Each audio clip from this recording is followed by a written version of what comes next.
Hey folks, Santino Pino here. Bureau of Prisons is back in the headlines. Let's watch a quick video and then let's get to the article. Well, noon at 6 o'clock, an escaped inmate is back behind bars after a hostage situation in Lee County. Yeah, deputies were called to a home on Lemon Springs Monday morning where they say that Antoine Clemens was holding a woman hostage at gunpoint. Now, after negotiations, deputies were able to get Clemens out of the house. That is when they learned he had escaped from prison in Butner, where he was serving time for drug trafficking. Clemens, by the way, is now facing new charges, including kidnapping and assault. So, an inmate escaped. It is a camp inmate. So we're really gonna dig into that. But let's take a look at the article and go from there. Okay. So here's an article. This is from a different news source, but in the same area, I believe. Investigation underway after Butner escapee arrested after hostage situation in Lee County. So, Butner, North Carolina is where we are.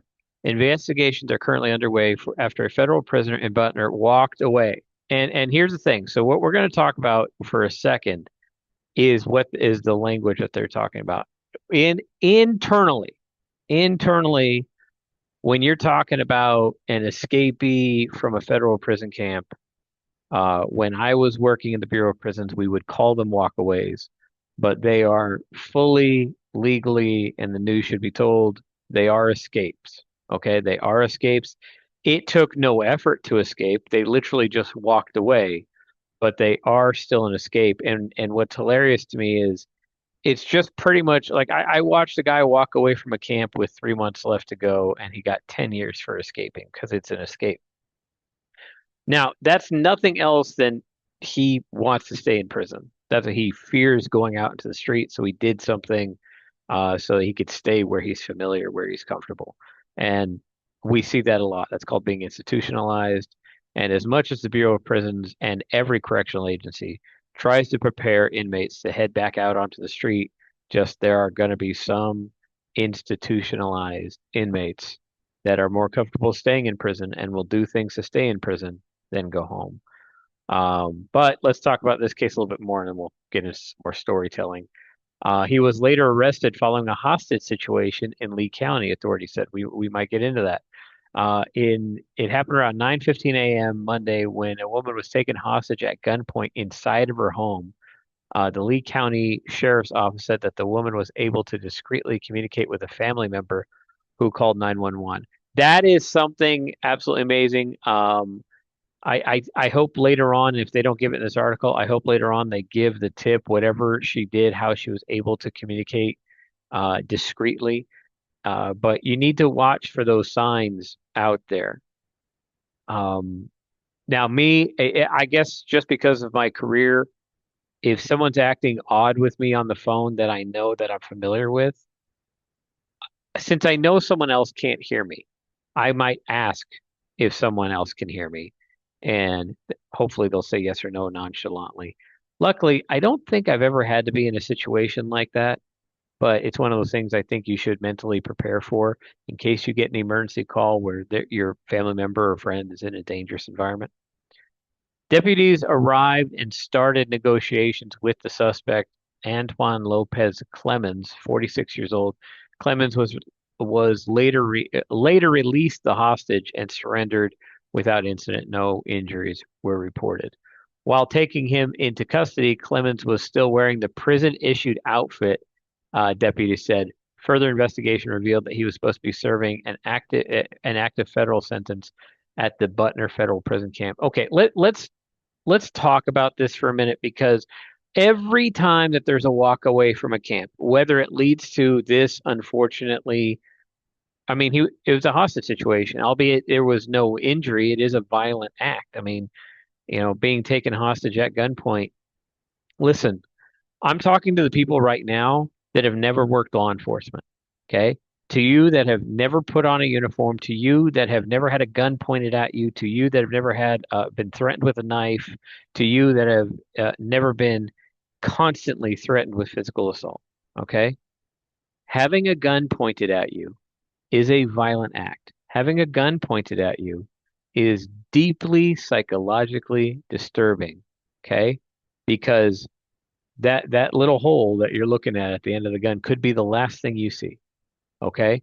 And so anyone that might say there's no violence here, there's no whatever, no, no. This person should and probably does need a lot of counseling, a lot of professionals to help her through this because it is such a horrible, horrible thing. I have had guns pointed at me in a threatening manner. It is not a very positive circle. It does change you. Okay.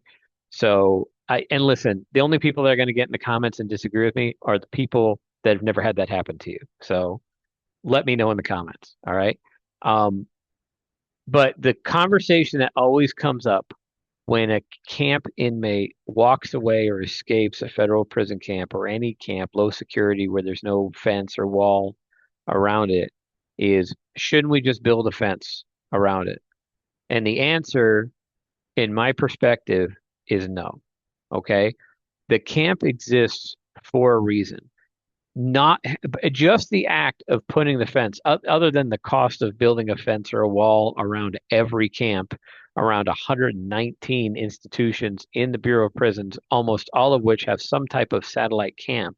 So you'd almost be rebuilding 119 facilities. They don't have the budget for that because, well, there's another news article where Congress is pressuring the Bureau of Prisons to hire more people, but also Congress is also the same one that cut their budget. Okay, so it's I want you to do this even though I'm taking away your ability to do it. Whatever, Congress. Okay, I know that probably the directors at the Bureau of Prisons can't say whatever, Congress, but I bet that's what they're thinking. You took $700 million away from our budget and then demand that we hire more staff with less money. Okay, Congress, we'll try, right? Or they'll try. That's what I'd be saying if I was a director. Anyways, that's why I'm not a director. But that argument always comes up. Should we build a fence, a wall? Should we get rid of the camp? Should we just move them inside? And the answer is always no, because that camp saves the Bureau more money than it costs them. Okay. Recently, there was a news article where they talked about the town driver inmate. I'm not going to give any more details than what the news article said, but they talked about how there's an inmate that drives inmates to drop off locations in middle of the city, when they're getting released, like it's completely authorized, allowed, they're driving a government vehicle. Well, I mean, if you secure the inmates behind the wall, that becomes a staff job. And that becomes now a more expensive job because now instead of an inmate that might cost you a few $1,000s a year to employ while you are giving him a reentry skill, you're giving him the ability to drive, right? You're giving him a skill set that he can use out there when he gets released. Instead of that costing you a few $1,000s a year in regard to paying the inmate, now you have to pay multiple staff members hundreds of thousands of dollars a year collectively to do the same job. It makes sense. All the outside work details are done by inmates. A lot of things, working on the cars, where everything that happens outside of the secure facility location, all that work is done by camp inmates. So that's why the Bureau of Prisons has never really even considered putting a fence or a wall around those camps to prevent escapes because of the budgetary reasons. Even with a walkaway every now and then, it still costs the Bureau much, much less money to let the inmates have that, per se, freedom of movement while they're incarcerated so that different jobs can get done. And but the trade-off is you're going to have inmates that do escape, that do walk away from time to time. Now, this inmate, everybody is going to look at Monday morning quarterbacking this case and saying, well, he should have probably at least been in an FCI at a medium security facility. And you know what? Monday morning quarterbacking it, uh, yeah, that could be a possibility. I don't know the inmate's history, but I have seen inmates do their best to work down to a lower security yard or even a camp so they can eventually escape. But also, I've seen penitentiary inmates, violent offenders, work their way down with points to the point that they got approved to go to a camp and they finished their sentence and went home and, as far as I know, didn't come back. So the camp does its job more often than not. It just when you have a successfully rehabilitated inmate that's reintroduced to society from a camp, it's not newsworthy. So that happens every single day. This happens every couple of years. But Clemens was charged with first-degree kidnapping, breaking and or entering to terrorize or injure, 2 counts of assault by pointing a gun, and that is a violent assault, misdemeanor crime of domestic violence, communicating threats, possession of a firearm by a convicted felon. And I'll be surprised if he actually gets convicted of all of those. Just from my history in law enforcement, you really got to stack felonies so some will stick. Okay, just when they get to court and they start playing out, if he pleads to 3 or 4 of those, he's got a long enough sentence that hopefully he can be rehabilitated somewhere. He's being held at the Lee County Jail without bond. Authorities said additional charges are forthcoming. Now, this is really interesting lingo. Okay, so why is he being held without bond? Okay, because he's still incarcerated. He had just escaped. Okay, that's like a kid running away from home and saying because he ran away from home, he's no longer your kid. Okay. No, he is still an inmate. He just escaped. Okay. So he's an inmate. So of course he's not going to be, he's still an inmate. You can't release an inmate back into so there's no bond there. I don't know why that was even put in there or why they didn't put a disclaimer as to why there is no bond. Okay. The BOP Public Affairs Office released the following statement clarifying Clemens' custody status at the time of the incident. Is that Clemens was a minimum security inmate assigned to the satellite camp at FCI Butner Medium, where he had been housed since July 2nd, 2025. Satellite prison camps are minimum security facilities that typically feature dormitory style housing, a low staff to inmate ratio, and limited or no perimeter fencing. These camps are work program oriented and provide inmate labor to the main institution and offsite work details. Absolutely true. Absolutely true. And it's something that needs to stick around. According to the BOP, Clemens was present for the 5 a.m. count on April 20th. Following the clearing of the count, inmates were permitted to attend breakfast or access authorized areas of the facility. During a routine census count conducted at 9 a.m., staff were notified by the Lee County Sheriff's Office that Clemens was already in their custody. So there's a 4-hour window there. Did I see a time on the actual case?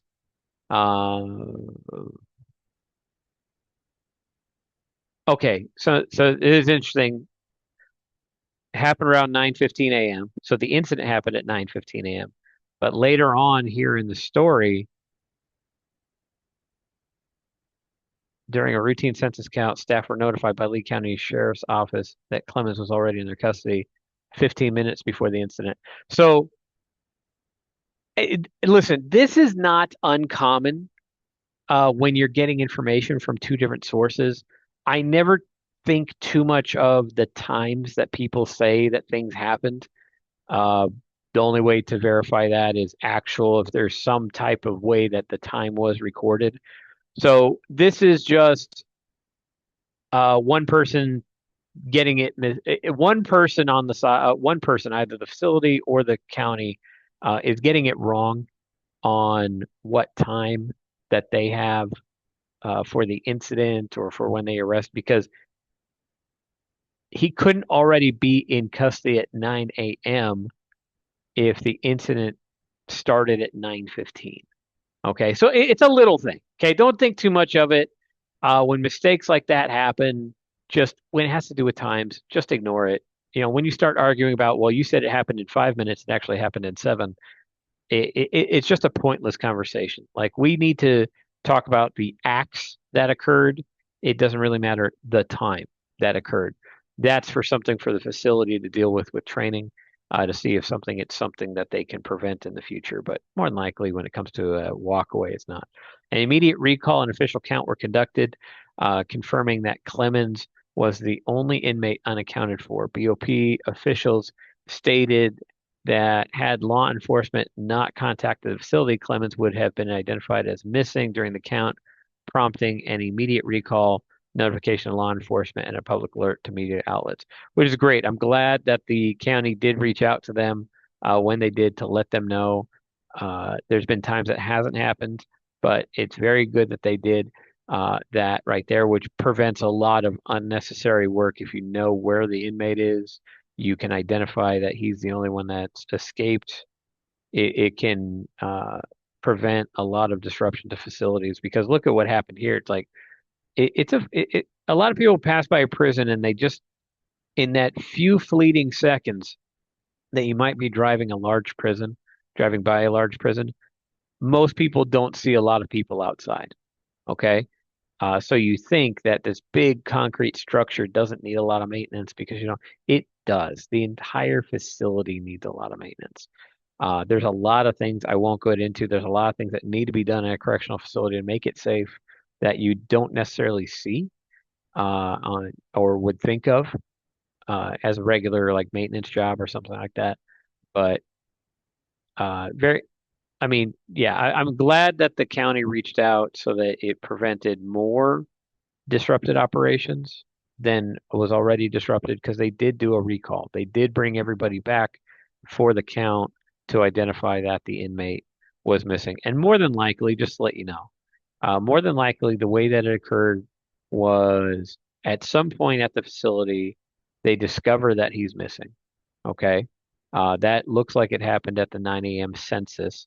So inside of a prison facility, there's different types of counts.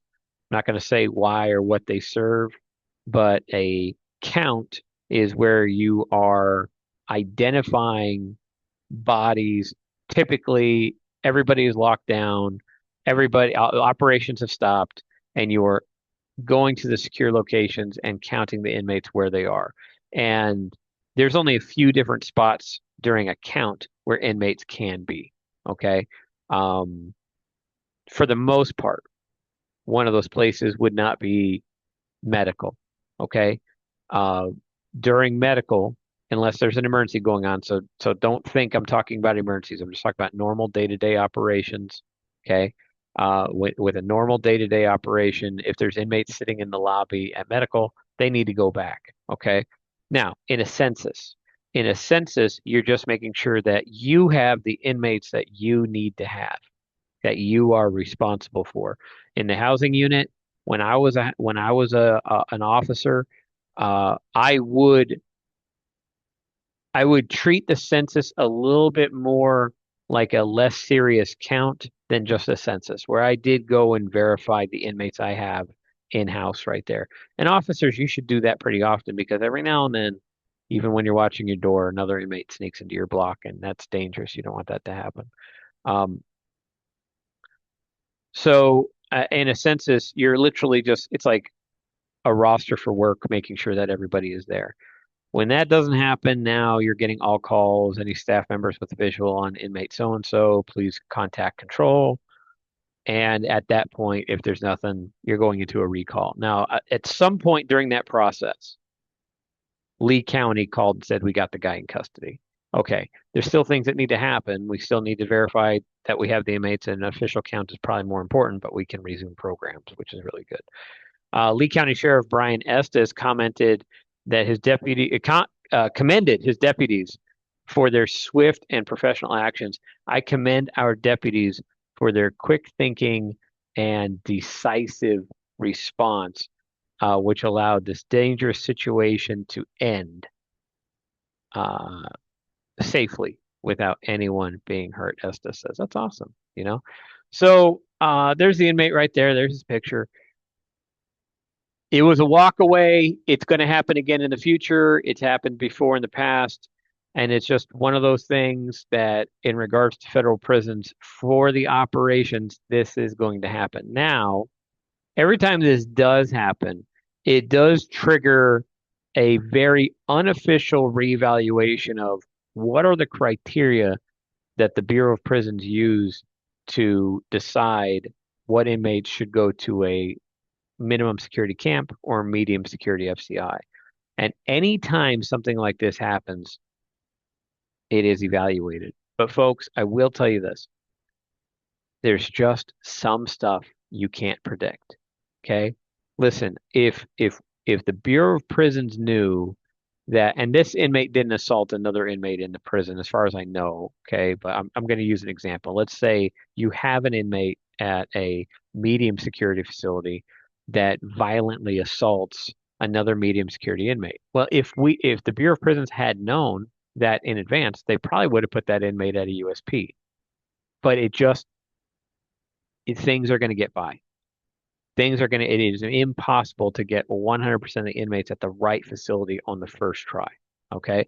And it's easy to Monday morning quarterback it, just like I did similar in the article where the times aren't adding up. It's easy to Monday morning quarterback that. And then we can go back and clean up. Like if we were going to clean up, if we're going to clean, like if I was going to clean up this article for this person, I would probably call the BOP, just get the timeline of events down, get the public report from Lee County Sheriffs just to see when different 911 calls and the timeline there and fix the timeline. But it's unnecessary. Okay. So the same thing's going to happen here. We had an inmate walk away. Let's figure out what was going right. Let's figure out if we did anything wrong. Let's figure out if we did anything wrong before putting the inmate in the camp. Did we miss something? And it's something that we need to double check on, right? Like every form at the Bureau of Prisons that's a checklist is something that went wrong in the past that is now something that you need to just have your radar tuned into just a little bit more. Uh, Walkaways from camps will never stop. They might slow them down. They might get it better in the future in evaluating inmates and getting them to the right facilities, but it'll never stop. There will always be walkaways in the future because it's just impossible to get it right. Okay, no matter what tools you use, even when they start eventually using AI tools to predict behavior for classification, which will happen in the future, it's still they'll never get it right 100% of the time. So I'm going to assume it, but it does look like the Bureau of Prisons, all the staff there responded quickly, um, and did everything that they needed to do. Special shout out to Lee County Sheriffs for very quickly, number one, handling the situation and letting the Bureau of Prisons know about what was going on. All pretty awesome. So very quick story on that one. Hope you got some out of this. BOP staff, as you know, if you have any TSP questions, call me. My number will flash on the screen at the end of the video. Make sure you like and subscribe. That really helps me out. Really appreciate for those of you that watch these that let me know that you get something out of them. That is truly, truly appreciated. Thank you so much. And I will see you next time. BOP is in the headlines. See you next time.